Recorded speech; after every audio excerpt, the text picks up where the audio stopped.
Have you ever noticed in the desert nothing growing except occasionally one little yellow flower all by itself?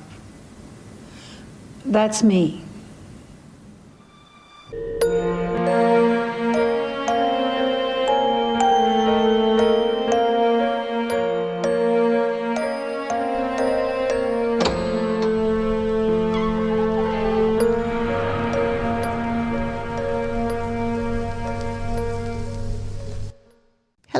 Hello.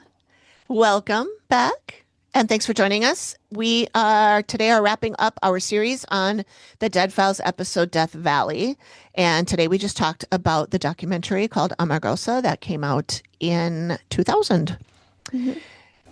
Hi, friends. If you're new here and you haven't seen or listened to the last two episodes, you might be a little confused listening to this. I guess it could be a standalone, but we do refer back to the last two episodes, 167 and 168, where in 167 we recapped the Dead Files episode Death Valley. And in episode 2 of the series, we did the research and rabbit holes section, where I presented Megan with a bunch of research that I found about the property and Marta Beckett, the owner, and some other stuff. So this is the end of our 3-part series. And let's see, we already talked about this at the end of the episode, but we're looking for series ideas. So if you have any ideas for a 3-part series that we could do, hit us up, let us know. Yep. And also let us know what you think about the different formats. If you think we should one of us go in blind and the other person tell the story, or do you like it better when we both have watched it and can talk about it? It's up to you guys. Or We will do both else. Probably, but if you like one or the other, we'll look at that. Let us know. So yeah, let us know. Send us a message. You can send us a message on our website, voice message or text message. And you can email us or DM us on the socials. Anyway, we hope you enjoy the show. Enjoy the show. All right. So we are today talking about the Amargosa documentary from the year 2000. And I watched it the week that we recorded the last episode, or the last episode and the one before, because we recorded those on the same day. Yep. I watched it then, but I was only like half watching it. I had it playing on one of my monitors while I was doing other stuff. So I didn't get to pay 100% attention, but I thought it was really interesting, really compelling. I liked the way it was done. I thought it was kind of cool. And so I convinced Megan to watch it so that we could use that as our discussion for our third in the group of 3 Death Valley episodes. Yes. That's why we're doing what we're doing. And I also watched a couple other things that I saw that it was on, and it was kind of fun to compare those two. So I'll talk a little about that too. Sure. Yeah. Okay. All right. Should we just dive right in? Dive right in. Yeah. Let's dive do right it. in. Let's do All right. it. All right. All right. So you guys already know, and Megan already knows a little bit about what I thought when I watched it for the first time. Megan had some funny notes that she sent to me in text. Yes. Do you want to tell the people what your first thoughts were? It took... I like the sigh. It wasn't my favorite. It took about an hour, and it's an hour and a half. Okay. Yeah. It took an hour for me to really get into it. I kept stopping, and it just wasn't, I mean, it felt like somebody woke up and asked all of the townspeople one day to be in a documentary. One of the talking heads literally was wearing curlers in her hair. Yeah. Curlers. Yeah. Just in the front, though. Yeah. Just in the front. Just in the bang area. Yep, bangage. And then on the side. And I'm like, you couldn't take the curlers out of your hair? They must not have been done yet. Maybe they weren't ready yet. Well, then maybe, ask, hey, can I push back my interview 2 hours so I don't show up with curlers in my hair? It just was a very... It's not the style of documentary I'm used to. Right. It wasn't my favorite. I probably won't watch it again. I did enjoy it. Thought once I got into it an hour in, Marta is a gem. She is just so pure. Her life was shit. Her mom was shit. Her dad was shit. Her Her first husband was shit.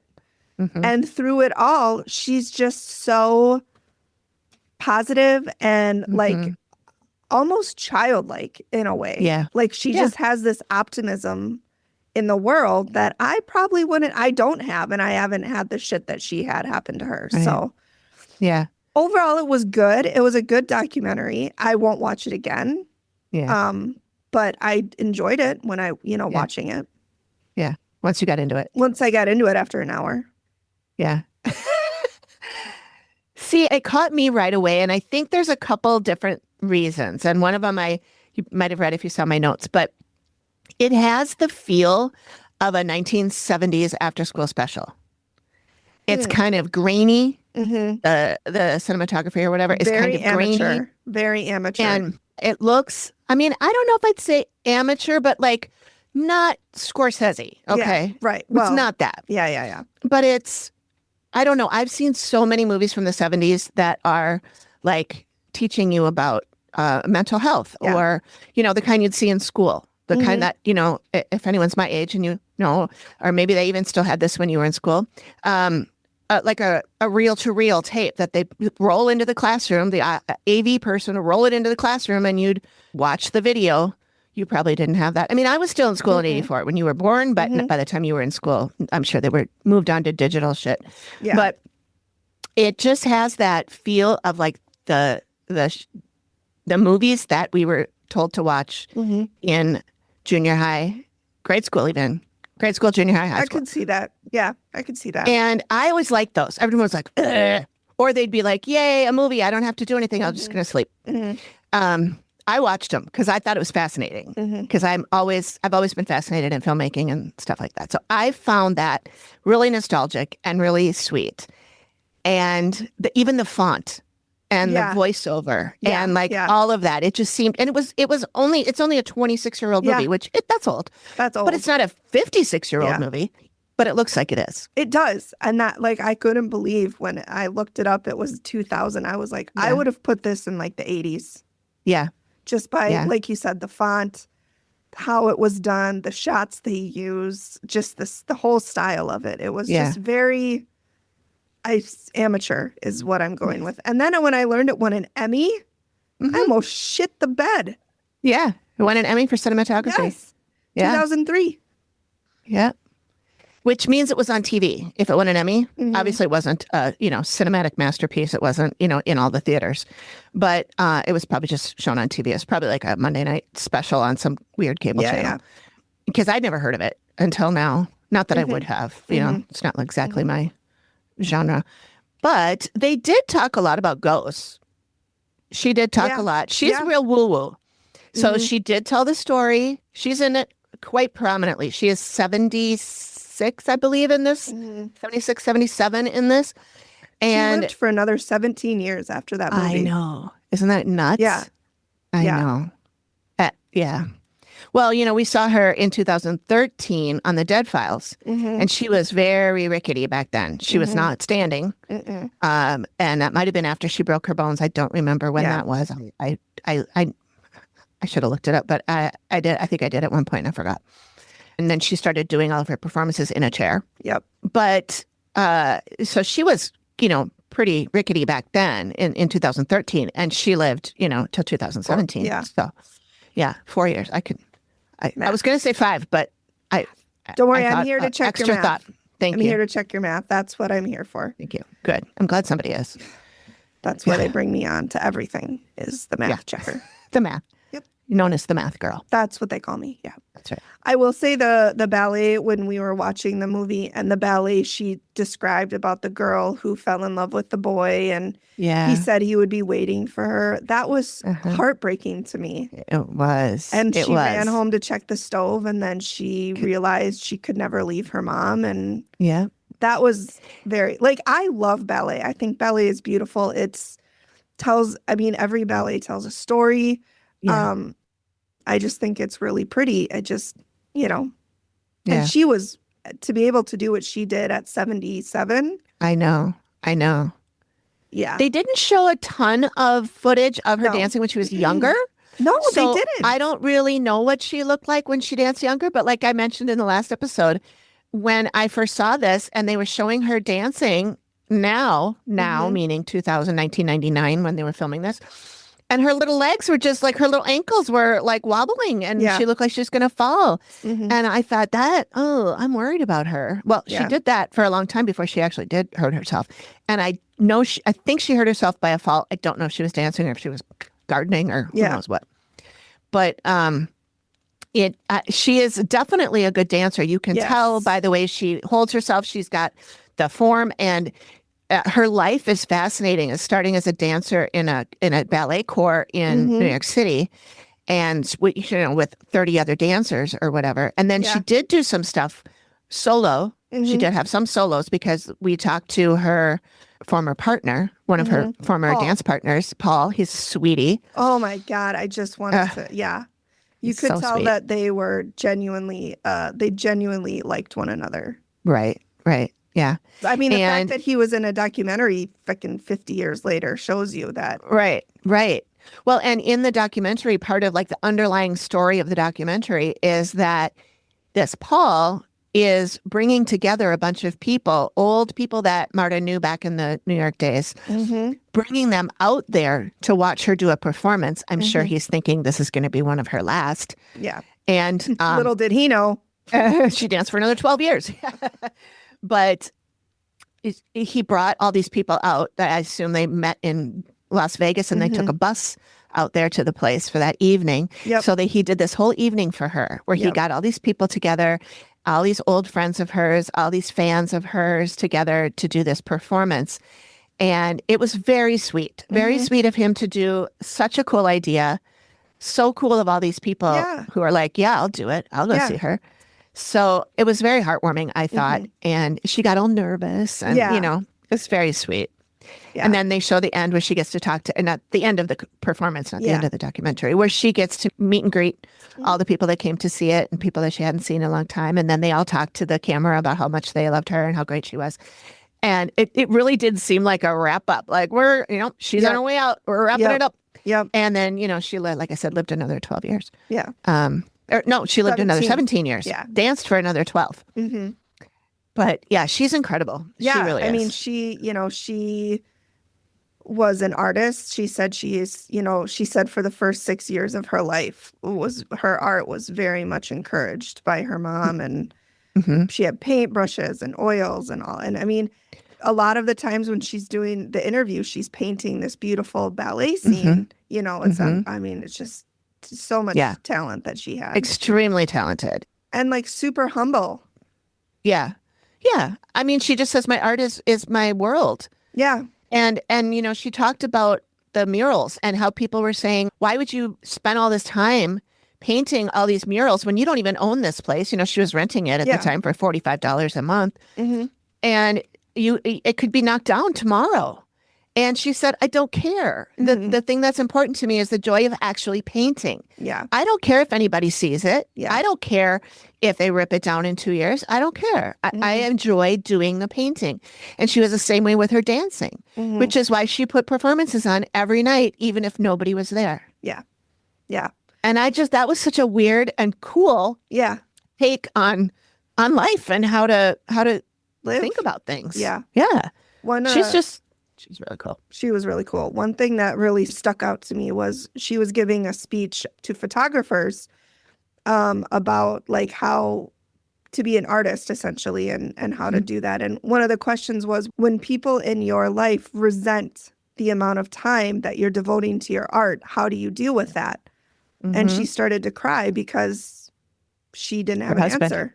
Her husband she had just found out he had been having another affair.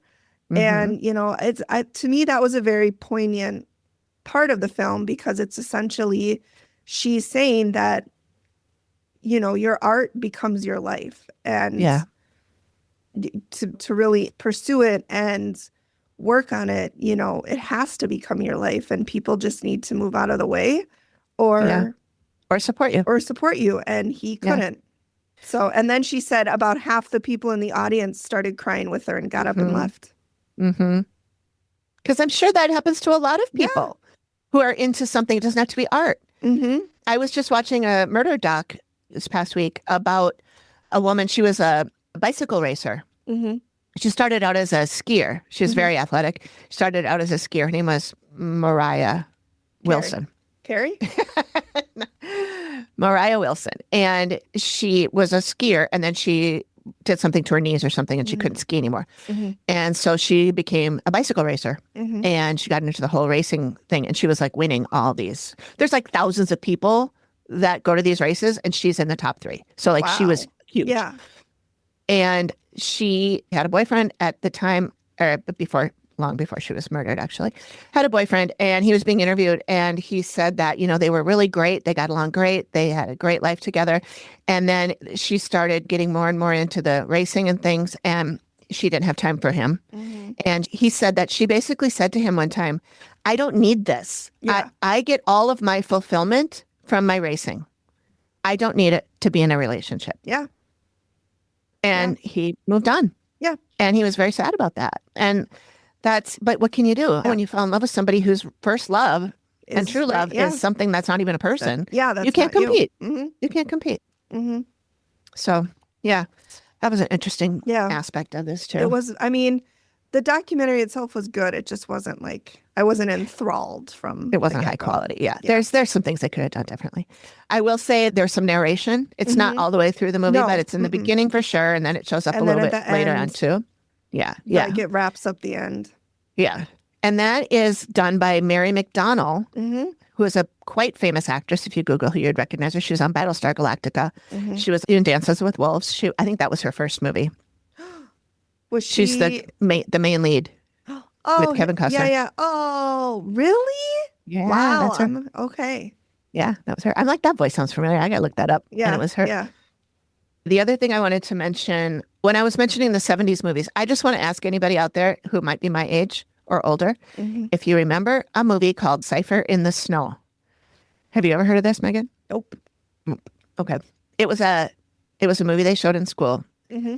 and it was about a boy, I want to say grade school Okay. age, who was bullied, teased, and it was winter. Mm-hmm. And one day he got off the bus and just planted face down in the snow and died. And the whole movie is about like his mental health and how he was treated and da-da-da. And I still am not sure why he died because he was bullied in the snow. Died in the snow because he was bullied. Yeah. I'd have to watch it again, but it was one of those ones that really, really stuck with me. And I saw it many times in school. And then when I got older, I finally found it later, like, I don't know, maybe 10 or 15 years ago, I found it and watched it again. And I was like, it's still kind of weird. I mean, it's still kind of confusing. Yeah. But it stuck with me. And in fact, what my friends in 4th grade and I took from it is we started calling nerds ciphers. He's a cipher. Not to their face. Not to their face. Yeah. Just when they're talking about them. Yeah. That's probably not the message they wanted. No, I don't think that was the message, but that's what we got when we were 9. Sure. Sure. But That seems like a heavy movie for a 9-year-old. it was. I think that's why it stuck with me. Probably. It probably Yeah. like changed you in some way. I think it did. That's deep. Made me a bully. No, we just had, I think the one that sticks out to me, I think it was called Mr. McGee. And he was like this paper cartoon that like came to life and taught lessons with his little friend. The boy drew him and he would come to life and then they'd go on these adventures. Oh, that sounds familiar. Mr. McGee and Me, I think is what it was called. I wonder if Riff Tracks has done that. Because Riff Tracks has might. done a lot. I think they did Cypher in the Snow, in fact. Riff Tracks has done many of these old Okay. Yeah. movies. Yeah. Yeah. Anyway, So the other thing I want to note about Marta that I thought was cool, she's very woo-woo. We talked about she in the is last very- episode. But I love it. She said I she know. wants to be a ghost at the Amargosa when she dies. She's not leaving. She doesn't want to leave. And we talked last time about how she talked about seeing a psychic who told her that she would end up in this remote area. Yep. Capital A had something to do with it, da-da-da.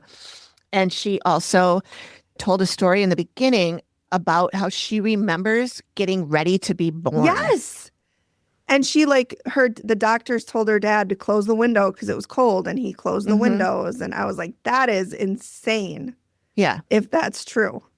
Yeah, she remembered all of that, she said. And they showed sketches that she had made of that. I'd like to see a painting if she's done one of that. I'm sure she has. She probably has. But she did say that when she passed, she wanted to stay there. And she said in the documentary, I want to be buried in the horse cemetery. There's wild horses that are all over the property. Yes. And she feeds them and then they run off. And she said that when they die, she does bury them in a cemetery that she's got. And which she must have help with that because horses are pretty heavy. They're That must be Tom doing all that. Oh yeah, Wilget, Who gave himself that own nickname. I guarantee he must you. have. He must have. He was so quirky. I mean, you could tell he had genuine affection for her and she of for course. him. Yeah. But he was an odd duck. He was. He kind of So was she. Yeah. I mean, he kind of reminded me of who was the guy that always smashed the watermelons? Gallagher.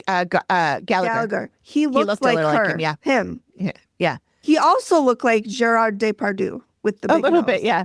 I can see that too. Yeah.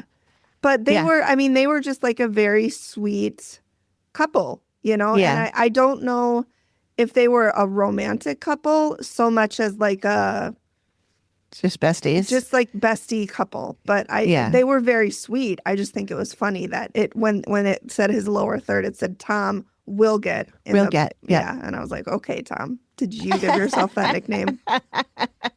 Well, she's called him that too, in another part of the documentary. Maybe she made it up. I don't know.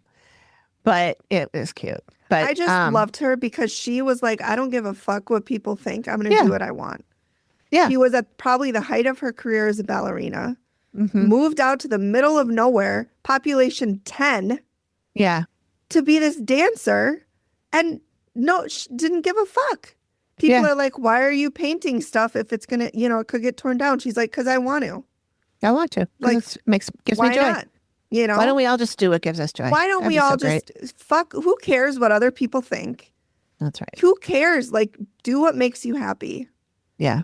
As long as it's not hurting anybody or hurting our animals or the environment. Just if you want to move to the middle of nowhere and open an opera house and dance for nobody, then do that.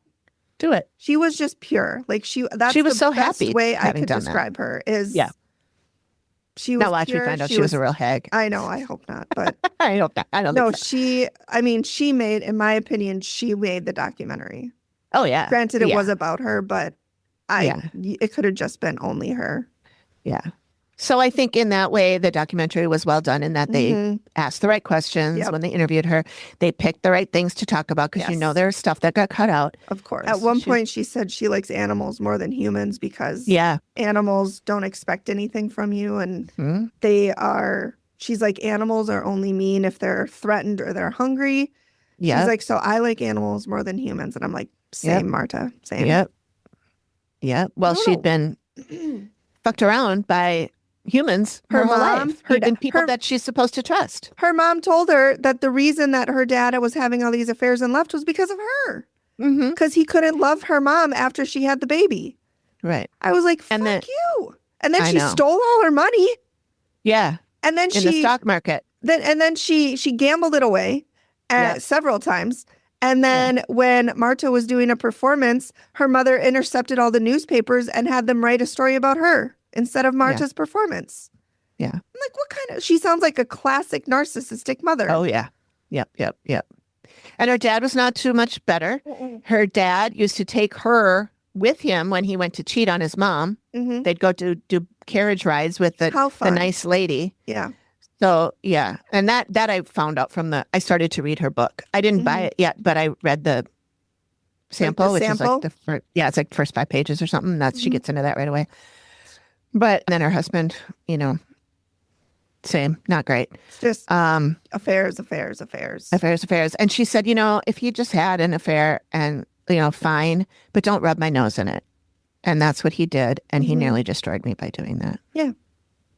Or just the fact that she was about to be like, go ahead and do it. Yeah. Well, then, dude, go ahead and do it. But don't tell her about it. Yeah. But I feel like, that's kind of what had to happen. There weren't a lot of options for women. Yeah. Yeah.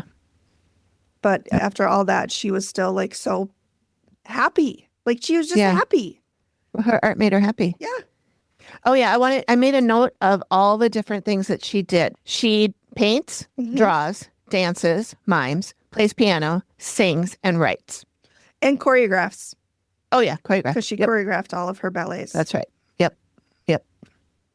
Oh, and then Yep. there was a part where the wild burros were being Yeah. slaughtered by farmers and people, and By the Park Service. by the even. Park Service, which, like, excuse me, Park Yeah. Service. Yeah. And then she was working with the Wild Burro Association to save them all. And she's like, "Here, I have all this land. Go ahead and use take it. Use it Yeah, for the it's like- burros." Yeah, she's like, I don't need 268 acres all by myself. It's just like Take it. completely selfless. Yeah. Save the burros. Yeah. Save the burros. We should get stickers. or I also buttons. did not know that there were wild horses in America still. Oh, really? Yeah, I didn't know that. No, I've Learn got the something song new in my every day. head. Wild Yeah. horses. Yeah, me too. So let's see if there's anything more about the ghosts. They didn't talk about him too much in the documentary. They touched on him a little bit, Yeah. but not as much. They talked to the lady who worked the front desk Yeah. and in the hotel part. And she said that she would hear little girls laughing and running up and down the halls. And the restaurant, they would hear people bussing dishes and swearing at each other. And a little girl would touch people's ears. Yeah. Yeah. Ah. I think I'd be okay. I'd be okay with a ghost if I knew it wasn't a mean ghost. Yeah. If I knew it Yeah. was nice, I think I'd be okay with it. Yeah. But it's just Yeah, not I would too. knowing and thinking they're mean. Marta, talking about the ghosts, she shows a couple pictures of when Red Skelton, who's a Yes. old comedian, good friend. Was he British or was he American? I feel like He was American. British. Was he? Was he? I'm gonna look it up. look it up. Yeah, you look it up. I'll look it up. You keep going. Okay, so she's talking about when he came to visit during one of her shows, and they took pictures. And when she got the pictures developed, you could see a big white streak and then a ball at the end of it, and it was pointing to Red Skelton. And then there was another picture that it did the same thing. Only I was like, well, you look at those two pictures next to each other. That the arc and the ball were almost the same in the two pictures. So I thought maybe it was something on the camera. But then she showed other pictures later of that same kind of an arc and an orb, if you want to call it that, Sure. pointing at her. And it's not in the same part of the frame. You know, it's at a different, it's not like there was something on the camera lens. So I don't know. Maybe it was a bug. Maybe it was something. I don't know. He was American. Oh, okay. And somebody related to him was in the documentary. I don't know if it might have been his daughter, but one of the people they interviewed, her last name was Skelton. Oh, right. Yeah. So I think that might like a daughter or niece or something. But when she said Red Skelton was there, I was like, whoa, that was a pretty famous name. Yeah. Yeah. He was pretty famous back in the day. Yeah. According to the internet, his show ran from 1951 to 1971. That's a long time for a show to run. Yeah. That's a long run. Do you hate ads? You might want to consider joining us over on Patreon.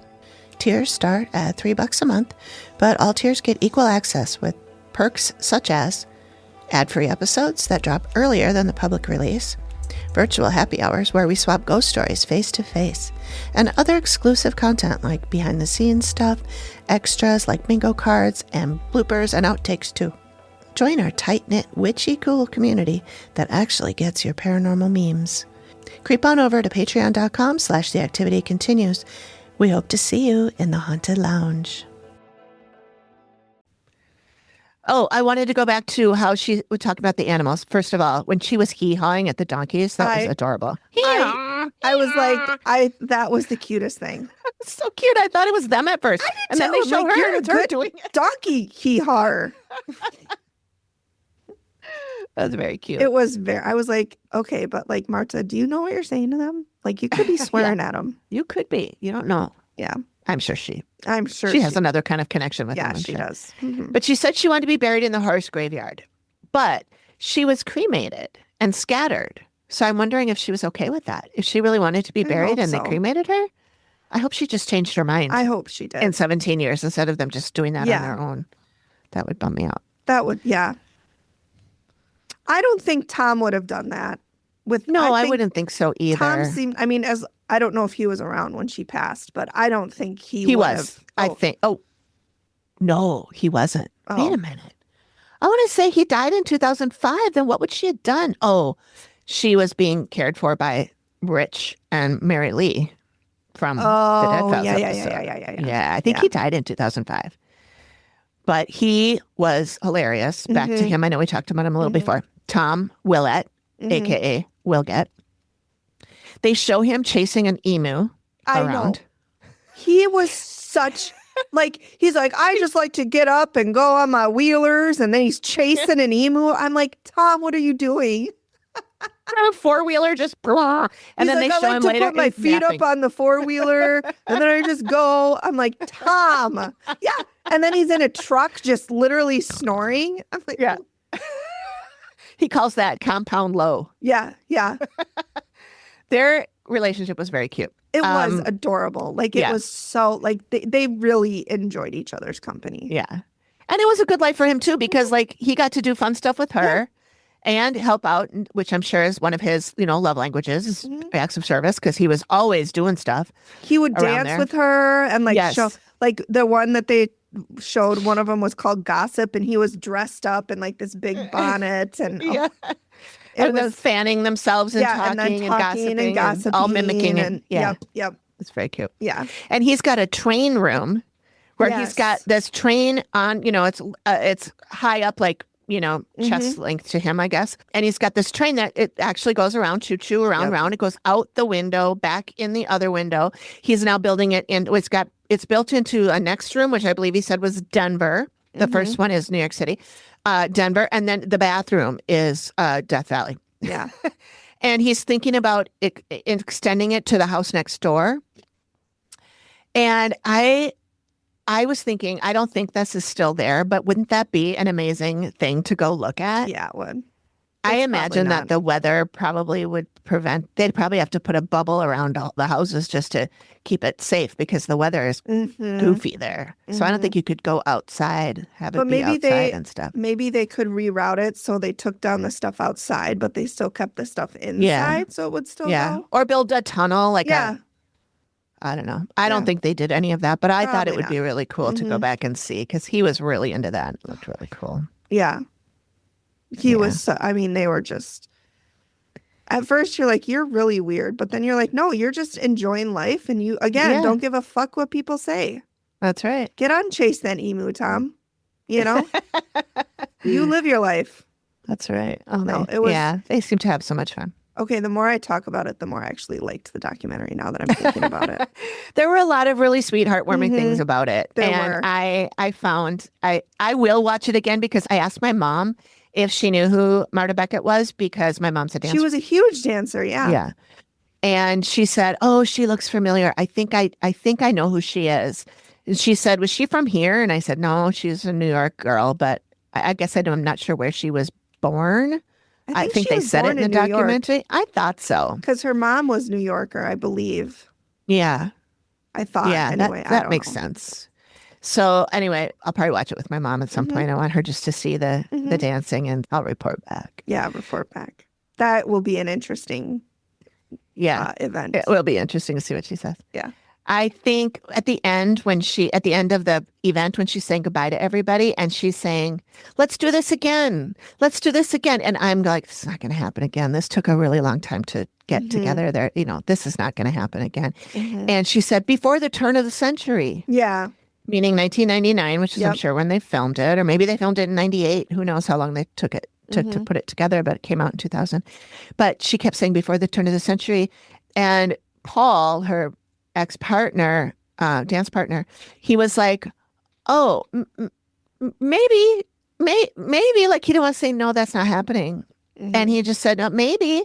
I mean, I don't like to commit to anything anymore at my age, but it could happen. And then when she was waving them all goodbye, I felt like she was so happy and she was so fulfilled, but also I think she kind of knew she'd never see these people again. Yeah. It was really, really, the waving goodbye scene was very emotionally charged for me. Like I could feel a lot of emotion. Yep. Because it just, I think you hit the nail on the head. Like, she wanted to do it again, but she knew it wasn't going to happen. Yeah.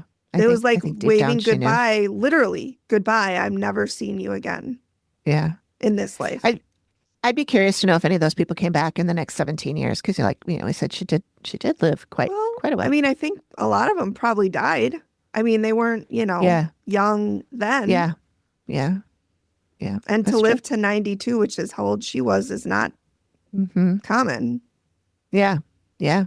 So That's true. Remember we talked in the last episode about how when she was cremated, they threw her ashes out with wildflower seeds, which I love that idea, and I may adopt it because I think that's fantastic. Yep. And the man who's talking to the camera about that, he says, so if you see a little yellow flower out there, it just might be Marta. Well, she talks about that in the documentary. She says she compares herself to that. Apparently, those little yellow flowers are natural there. They normally pop up. They're not common, but you see them occasionally. And she said, usually by themselves. She said, yes, just one little flower all by itself. And she said that she feels like she's that little wildflower that grows out in the middle of nowhere. Just the one. Yep. Yep. Oh, so sweet. Yeah, it was very cute. It was good. The scenes where she talked, I enjoyed the most. Yeah.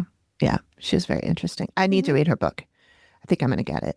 I'm already reading 4 other books right now. Oh, including, we can talk about this in the sideshow because that's where this came up first, but I downloaded The Butcher and the Wren.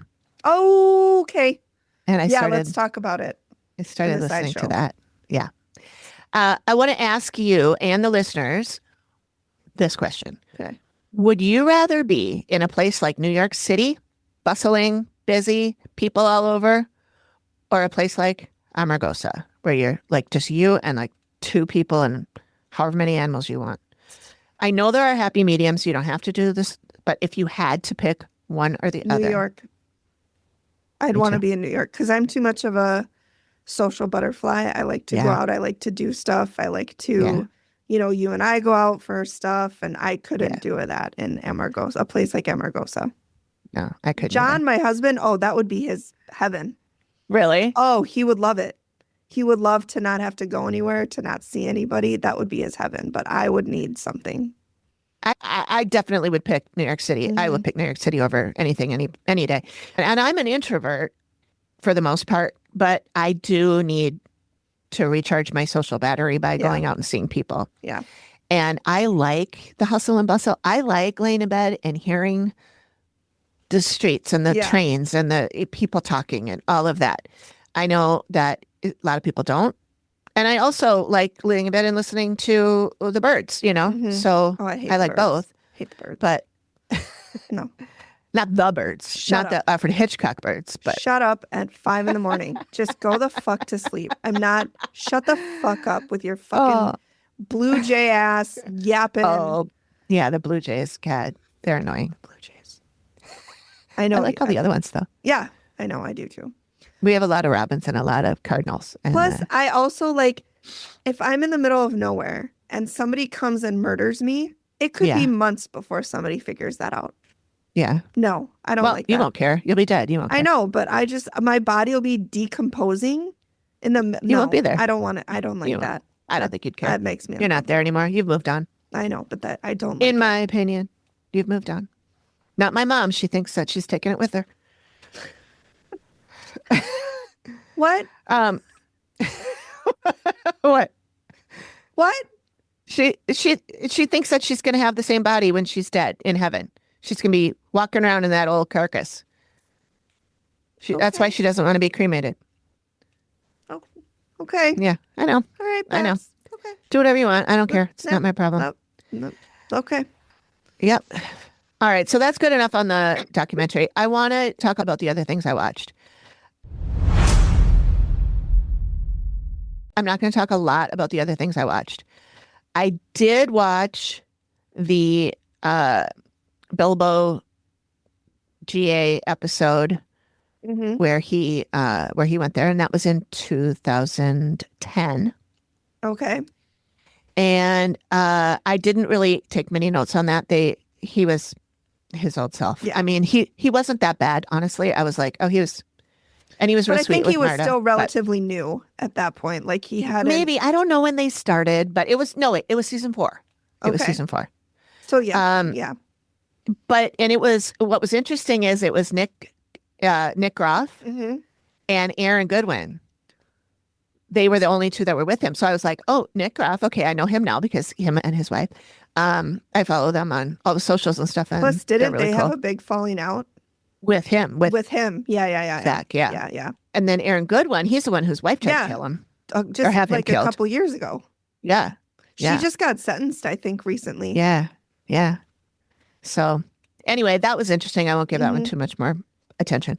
If you remember in the Dead Files episode, there was a man named Ted, Mhm. Ted Fay, I believe, and he was a documentarian. Mhm. He did not do the documentary where we talked about, but he did do a series called Weird Tales Okay. in 2010.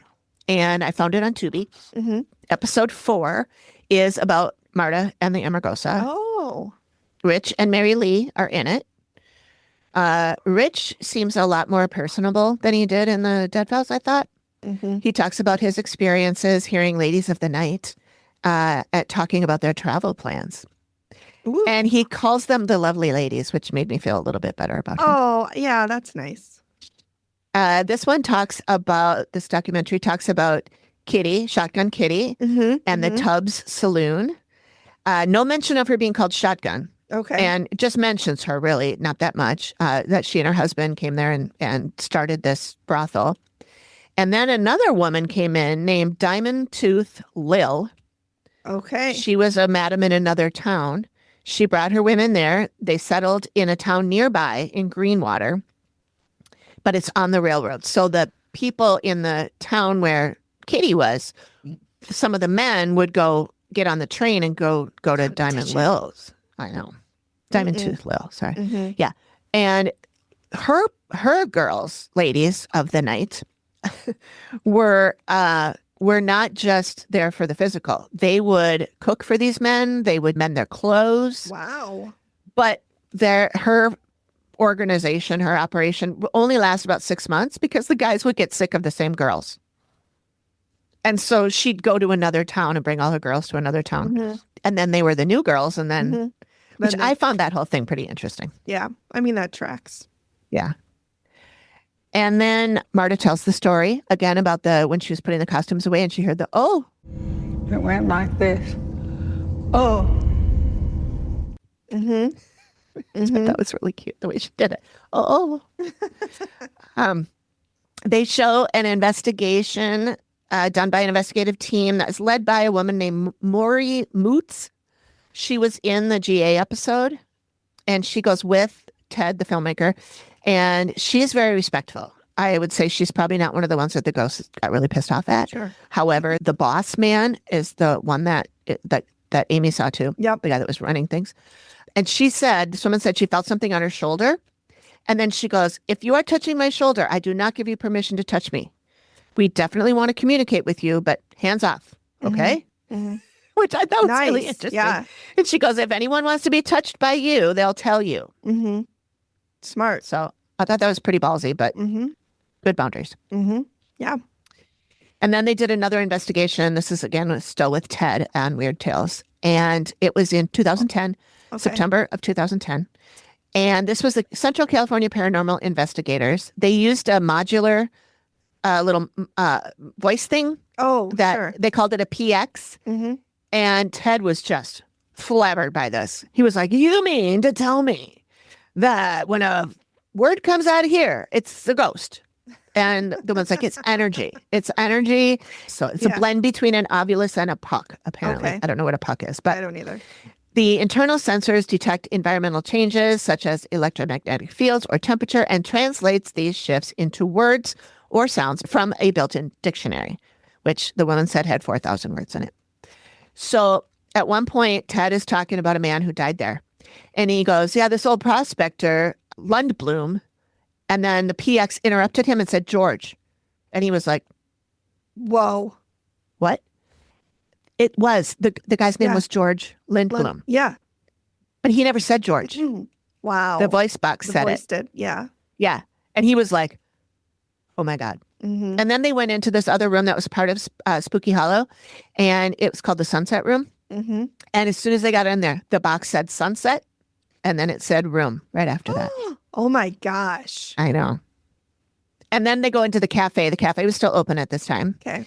They go into the cafe, and as they're walking through, the box said milk, and they turned around and there was a big milk jug right there. It was, I mean, I always That's thought these insane. Ovilus things were total hooey. Yeah. Yeah. Because yeah. the guy who invented the Ovilus said it was hooey. Yeah. He's like, I just thought I'd make some money. And he did, I think. But I mean, it seemed to be working. But Yeah. and then they show somebody they're talking. There was a cemetery there. And they didn't say it was the horse cemetery. I think it was just another cemetery that was somewhere on the. Because I think they showed that in the documentary. There was a shot did of they? a document. There was a shot of a cemetery. Oh, okay. Mhm.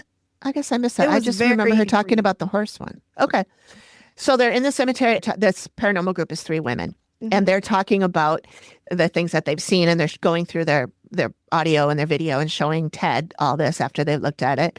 And this woman's like, I saw something with glowing eyes. And they show a picture of it. And it's like, this high off the ground, Mhm. this high off the ground, and glowing eyes. And she goes, and then I saw the ears. It was a bunny. Oh, real bunny. okay. Yeah. Yeah. So, She debunked herself. yep, she sure did. So that's all I got from those. Like I said, didn't take any notes on the GA one, but Mhm. because I just kind of watched it with Yeah. 1.5 eyeballs. Yeah. All right. So that's was all I good. got on Amargosa. Yeah. It was a good doc. I do recommend it. It was. Yeah. I mean, I do recommend it. I just probably won't watch it again, but I enjoyed it. Yeah. All right. So that wraps up our three-part Death Valley Yeah. series. So let us know what you would like us to do for a series in the future. Yep. And we will consider that. We'll put it together. If you want to put it all together, we'll give you a producer credit. All right. We will see you guys next time. We don't know what we're doing. We haven't Nope. decided yet. We're still trying to figure out how we want to go forward with, if we want to do, watch something together and talk about it, or one of us watch something and talk about it to the other who hasn't seen it yet. We're still trying to figure out the logistics. So weigh in with us, send us a message, DM, whatever. Let us know what you like. What do you prefer? Do you like us both knowing the episode? Do you like only one of us knowing the episode? Yeah. Let us know. Give us your thoughts. Yeah. Yeah. And we'll move forward with whatever the people want within reason. Yeah. Within reason. Yeah. All right. Thanks, everyone. Bye, everyone. Bye. Bye. Thank you for listening to the Activity Continues podcast. We really appreciate you giving us your ears for a bit. Please feel free to drop us a note and say hi. And join us next time when the activity continues. Nailed it. The Activity Continues is produced by me, Amy, at Collected Sounds Media, and is part of the independent Collected Sounds podcast network.